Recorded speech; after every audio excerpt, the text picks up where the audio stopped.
Caleb, obviously you're in the midst of a pretty hectic stretch right now, 5 games in 15 days. I know dealing with a couple little injuries as well. So with that for context, how do you kind of approach this game on Tuesday night, knowing what's coming in the league as well? Yeah, we've been in a good run of form. We've taken 14 points out of the last 18.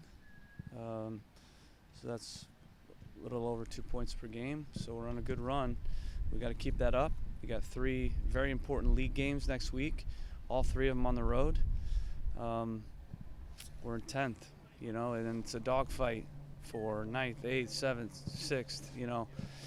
We can shoot up pretty quickly with some results. So we're really focused on moving up the ladder, in the league.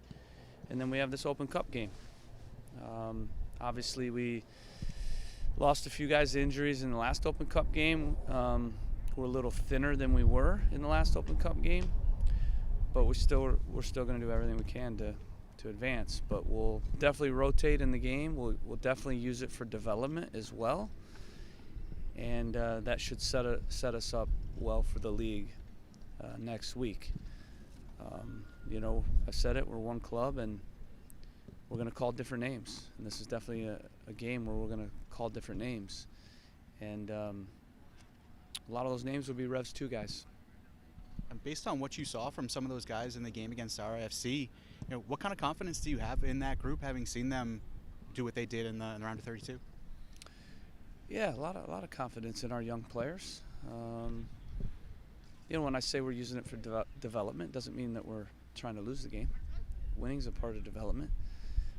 But for me, we have to take this opportunity to give some of the young guys a run and a look and give them a development opportunity. It's at Providence College. Nice little venue there, intimate, 4,000 or 5,000.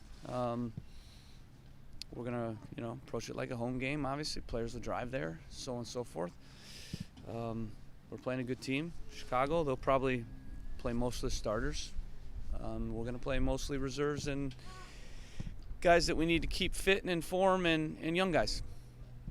When you think about guys who got experience in that last game, guys like Eric, Allen, Cristiano, how valuable are those experiences for their development in terms of playing against what is a little bit of a higher level professional competition? It's critical. You have to bridge the gap from where they're at and where they need to be. And these Open Cup games are great opportunities to do that. And you saw Cristiano, he made a jump by being able to go into that game and score a goal. He gained confidence, and I could see it in training this week. And so we're hoping to just continue to take steps forward with these young players, and the only way you do that is to put them in these type of games under pressure with a crowd. Obviously training helps, but they really need games. And so I'm happy to give a lot of these young guys games. And also we have some guys that need to stay fit and in form, guys like Andrew Farrell, guys like Wyatt Ohmsberg and Keegan Hughes and Alex Bono. These type of guys need to get a game as well. How important do those guys become as well in terms of the leadership aspect of things when there are going to be some younger guys on the field? Yeah, you can't just throw a bunch of young guys out there together. You need to blend them in with senior players and guys that have experience and leadership. And so we feel like we're finding hopefully the right blend to where the younger guys are in around experienced players that will help them. And then just finally for me, it's obviously a bit of a new look Chicago team with Greg Berhalter coming in. So what have you seen from them and what are you expecting from them? Yeah, much improved. There's a clear philosophy. That's the big difference. And there's confidence now. When you're getting results, there's confidence. And, we know what they're going to look to do in the game for sure. And, we talked to the guys today about those things and the plan.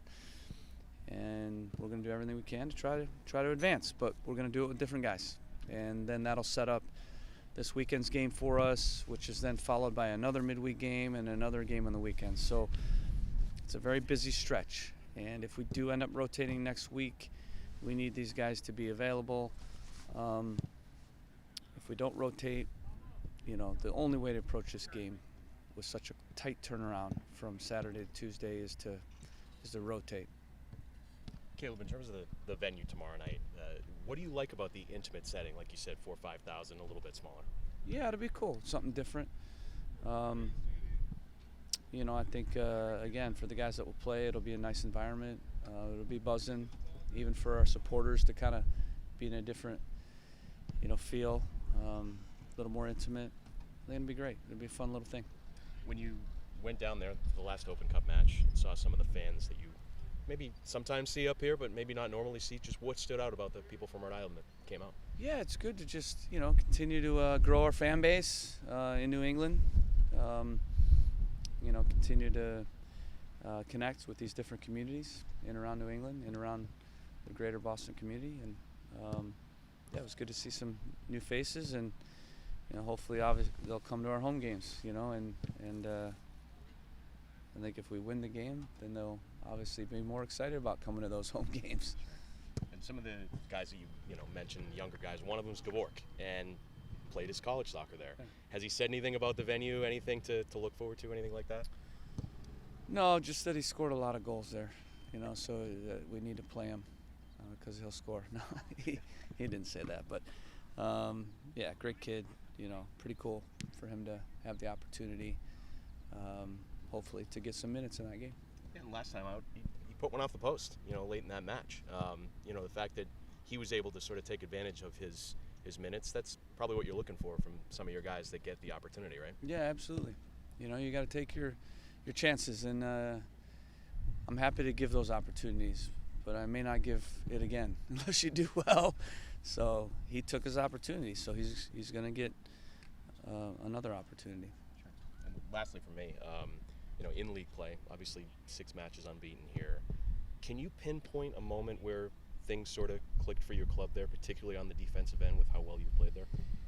Yeah, you could feel it was coming, and I said that. Nobody wanted to hear it, but, I talked about just keep pounding the stone, and sometimes you pound it 100 times and there's nothing, and the 101st it cracks open, and that's kind of what happened.